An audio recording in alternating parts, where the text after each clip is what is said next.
Good day to all employers in Hong Kong. I am Rochelle Lihigan from the Philippines. I am 31 years old. I am married with 2 children, ages 12 and 3 years old. I am high school graduate and with vocational course caregiving. I am willing to tutor kids. I don't have work experience in Hong Kong, but I have work experience here in the Philippines as a housemaid.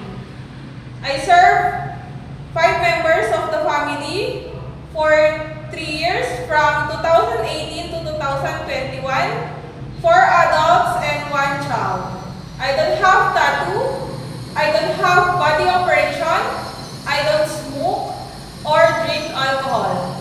I want to work abroad for my family and I'm willing to take care of baby and children, pets like dogs and cats. I can sing nursery rhymes for kids.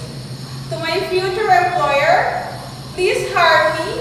I promise to finish my 2 years contract. And I will treat your family like my own. Thank you.